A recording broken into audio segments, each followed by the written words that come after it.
taking action for you. 7 Action News This Morning starts right now. Decision day. Georgia voters head to the polls to determine which party will control the U.S. Senate. What's at stake for both Democrats and Republicans? Also, wrongful conviction lawsuit. 2 men suing the city of Inkster after spending nearly 2 decades behind bars for a crime they did not commit. What they're saying about their experience fighting for freedom.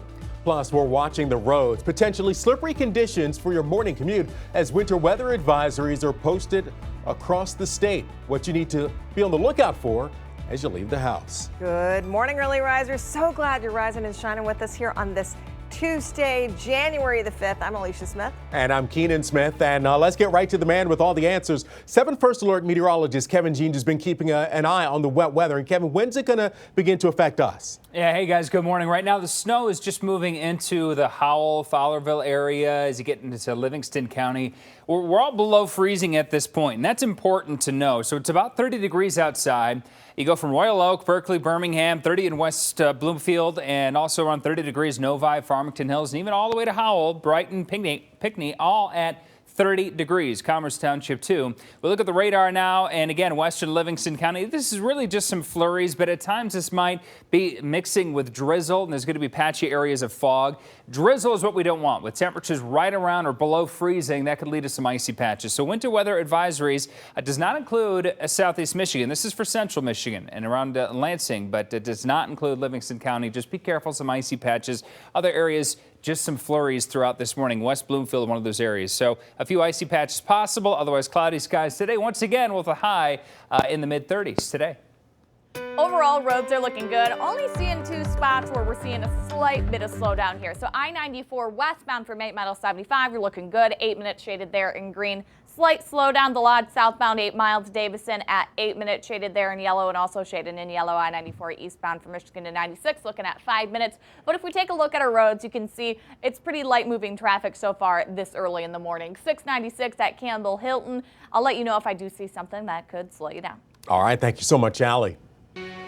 Well, in just a few hours, voters will be heading to the polls in Georgia to decide which party controls the U.S. Senate. Both of these state Senate seats are up for grabs. If both Democratic candidates, Jon Ossoff and the Reverend Raphael Warnock, win, the U.S. Senate will be split 50-50 between both parties, and that would mean Vice President-elect Kamala Harris, a Democrat, would get the deciding vote. However, if incumbent Senators Kelly Loeffler or David Perdue, either one of them, win, the Senate will stay in Republican control. Yesterday, both President Trump and President-elect Joe Biden were in Georgia to drum up support.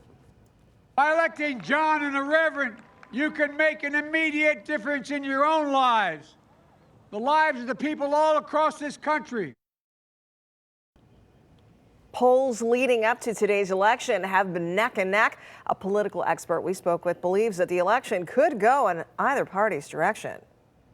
Given the sort of swings that we've seen between the poll results and the actual results in other states during 2020, nobody wants to take a hard bet on it.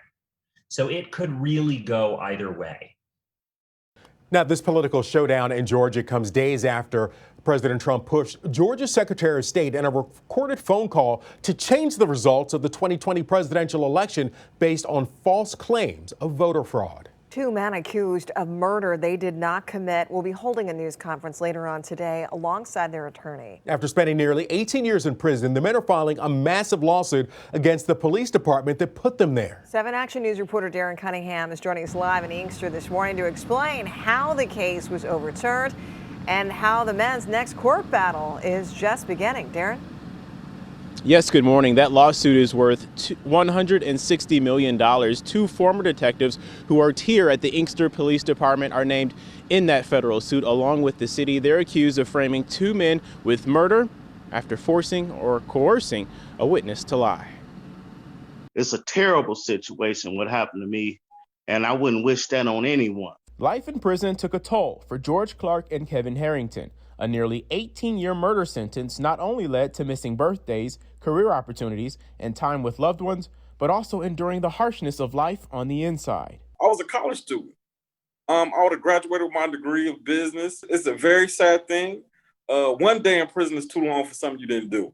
It was late 2002. Both were young men at the time, arrested and charged with the Inkster killing of Michael Martin near Henry Ruff and Michigan Avenue, then later convicted. However, prosecutors with the Wayne County Conviction Integrity Unit dismissed the charges in April of 2020, finding former investigators Anthony Abdallah and Kevin Smith threatened and coerced a single witness who repeatedly claimed she knew nothing, eventually getting her to implicate Clark and Harrington. She tells them 23 times over the course of 5 hours she's getting interrogated like she's a suspect.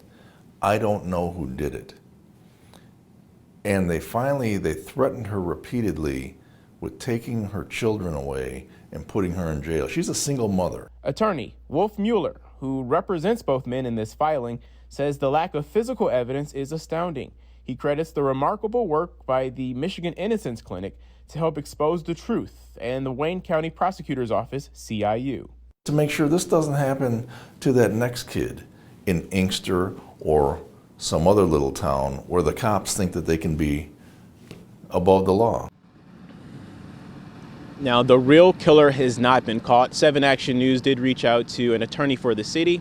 We have not heard back just yet, but we do plan to stream that news conference this morning at WXYZ.com, as well as our Channel 7 Facebook page. Reporting live from Inkster this morning, Darren Cunningham, 7 Action News.